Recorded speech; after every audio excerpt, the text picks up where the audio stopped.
السلام عليكم ورحمة الله وبركاته. إن الحمد لله والصلاة والسلام على رسول الله وعلى آله وصحبه ومن والاه أما بعد. সম্মানিত ভাই বন্ধুগণ, বান্দার কোন আমলটি, কোন কাজটি তার মালিক কি আল্লাহ সুবহানাহু ওয়া তাআলাকে সবচেয়ে বেশি আনন্দ দেয়, সবচেয়ে বেশি আল্লাহ সুবহানাহু ওয়া তাআলা খুশি হন বান্দার কোন আমলে? এই প্রশ্নের উত্তরে আমরা অনেকেই হয়তো নামাজ বা সালাতের কথা বলবো, অনেকেই যাকাত বা সাদকার কথা বলবো, অনেকেই হয়তোবা আমরা মা বাবার প্রতি সদ্ব্যবহারের কথা বলবো, আমরা হয়তো অনেকেই আত্মীয় স্বজনের সাথে সম্পর্ক রক্ষা বা স্থাপনের কথা আমরা বলবো, অনেকেই হয়তো আমরা সিয়াম বা অন্য কোনো আমলের কথা বলবো। কিন্তু না বন্ধু, আল্লাহ সুবহানাহু ওয়া তাআলার কাছে সব আমলই প্রিয়, পছন্দনীয়, এতে কোনো সন্দেহ নেই। কিন্তু আল্লাহর পছন্দনীয় কাজের ভেতর সবচেয়ে যে আমলটি আল্লাহকে সবচেয়ে বেশি আনন্দ দেয়, সবচেয়ে বেশি আল্লাহ তাআলা খুশি হন, তার বর্ণনা এসেছে সহিহ মুসলিমের একটি বর্ণনা, যেটি বর্ণনা করেছেন আনাস বিন মালিক রাদিয়াল্লাহু তাআলা আনহু। নবী সাল্লাল্লাহু আলাইহি সাল্লাম সেই হাদিসে আমাদেরকে একটি উপমার মাধ্যমে বিষয়টি বুঝিয়েছেন। তিনি বললেন, এক ব্যক্তি সফর করেছে কোন একটা মরুভূমির পথে, তার সাথে যে সওয়ারি ছিল, বাহন ছিল, ঘোড়া কিংবা ওট অথবা গাধা তার পিঠে, সেই ব্যক্তির দানা পানি, তার সফরের সমস্ত পাথেয় প্রয়োজনীয় জিনিসপত্র ছিল। কোনো এক জায়গায় তিনি বিশ্রামের জন্য যাত্রা বিরতি করলেন, শুয়ে পড়লেন। ঘুম থেকে জেগে দেখলেন তার সে সওয়ারি সমস্ত দানা পানি সবকিছু নিয়ে উধাও হয়ে গেছে, নিরুদ্দেশ হয়ে গেছে। তার কোনো খোঁজ খবর পাওয়া যাচ্ছে না। ডানে বামে, সামনে পিছে, চতুর্দিক তিনি চেয়ে দেখলেন, কোথাও তিনি তার সে সওয়ারির কোনো নাম গন্ধ লেশ মাত্র তিনি পেলেন না। নিরুপায় হয়ে নিরাশ হয়ে গেলেন। আশা ছেড়ে দিলেন যে তার সে সওয়ারি আর ফিরে আসবে, অথবা তার সে দানা পানি তিনি পাবেন এবং তা দিয়ে তার জীবন নির্বাহ করবেন।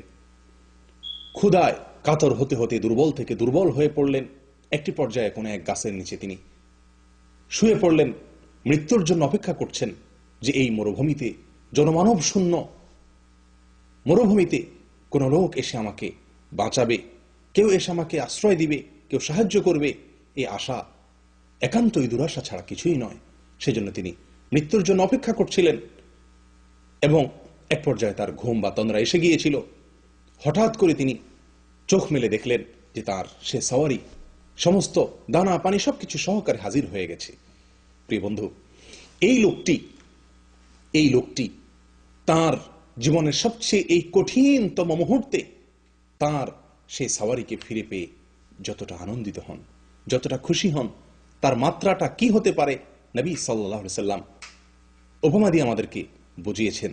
লোকটি খুশি হয়ে আনন্দের আতিশয্যে বলে বসলো আল্লাহ সুবহানাহু ওয়া তাআলাকে লক্ষ্য করে, হে রব, হে আল্লাহ, আনতা আবদি ওয়া আনা রব্বুক, অর্থাৎ আমি তোমার মালিক, আমি তোমার রব, আর তুমি আমার গোলাম। আল্লাহকে বলছে, অর্থাৎ আনন্দের আতিশয্যে অতিমাত্রায় আনন্দিত হয়ে তিনি খেই হারিয়ে ফেলেছেন, উল্টো বলে ফেলেছেন।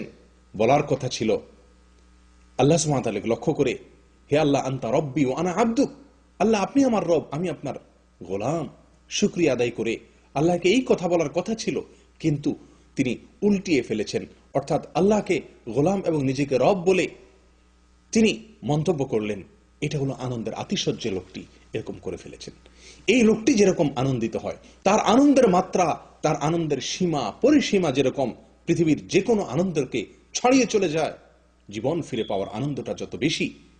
একজন মানুষ যখন আল্লাহর কাছে তওবা করে ফিরে আসে, কোনো অপরাধ কর্ম ছেড়ে দেয়, কোনো গুনাহ আল্লাহকে সন্তুষ্ট করার জন্য ছেড়ে দেয়, আল্লাহর ভয়ে যখন সে সুন্দরের পথে ফিরে আসে, আল্লাহর নির্দেশের পথে ফিরে আসে, আল্লাহর হুকুমের পথে ফিরে আসে, কোরআন এবং সুন্নাহর দিকে ফিরে আসে, নফস এবং প্রবৃত্তির তাড়না থেকে ফিরে আসে, নবী সাল্লাল্লাহু আলাইহি সাল্লাম বলেন, লাল্লাহু আশাদ্দু ফারহান বিতাওবাতি আবদিহি হিনা ইয়াতুবু ইলাইহি, বান্দা যখন আল্লাহর কাছে তওবা করে ফিরে আসে, আল্লাহ তাআলা এই ব্যক্তিটির চাইতে বেশি আনন্দিত হন।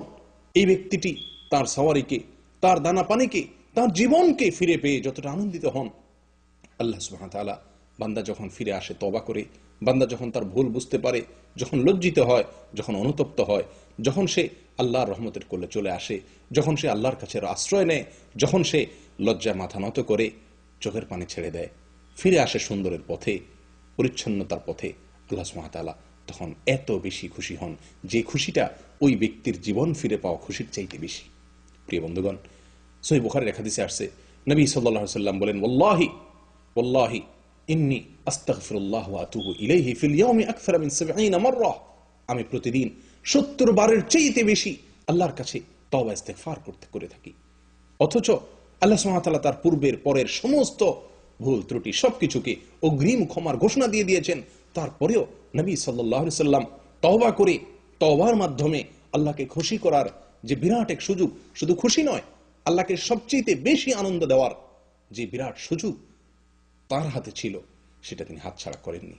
প্রিয় বন্ধু, আসুন তওবা করি, প্রতিদিন কোনো না কোনো অপকর্ম থেকে তালিকা করে নেই যে আমার এই এই বদভ্যাস আছে, আমি কোরআন এবং সুন্নাহ থেকে এই এই বিষয়ে আমি দূরে আসি, আমি সেই বিষয়টিতে আমি তওবা করি, আল্লাহর কাছে ফিরে আসি, আল্লাহকে সন্তুষ্ট করি, আল্লাহকে সবচেয়ে বেশি আনন্দ দেওয়ার চেষ্টা করি।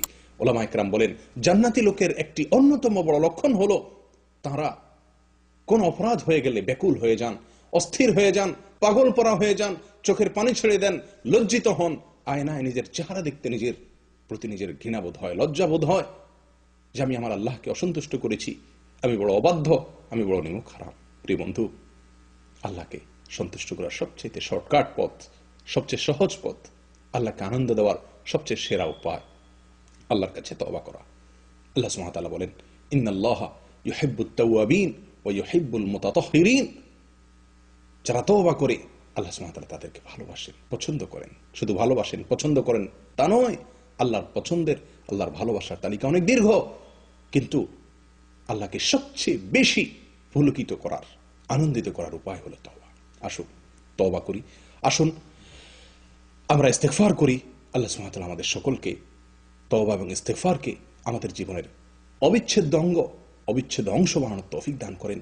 প্রতিদিনের রুটিনে একটি অংশ, একটি সময় আমার জন্য তওবার জন্য লাগে, তওবার কাজে যেন ব্যয় হয়। আল্লাহ সুবহানাহু ওয়া তাআলা আমাদের সকলকে তওবাকারীদের মধ্যে শামিল করেন, যাদের তওবা কবুল হয়েছে, যারা আল্লাহকে আনন্দ দিতে পেরেছে, যারা আল্লাহকে পুলকিত করতে পেরেছে, আল্লাহকে খুশি করতে পেরেছে, ওই হারানো সওয়ারি ফিরে পাওয়া লোকের চাইতে বেশি আনন্দ দিতে পেরেছে আল্লাহকে, সেই সৌভাগ্যশীল বান্দাদের মধ্যে আল্লাহ সুবহানাহু ওয়া তাআলা আমাকে, আপনাকে, সকল মুসলিম ভাই ও বোনদেরকে শামিল হওয়ার তৌফিক দান করেন। ওয়া আখিরু দাওয়ানা আলহামদুলিল্লাহি রাব্বিল আলামিন। আসসালামু আলাইকুম ওয়া রাহমাতুল্লাহি ওয়া বারাকাতুহু।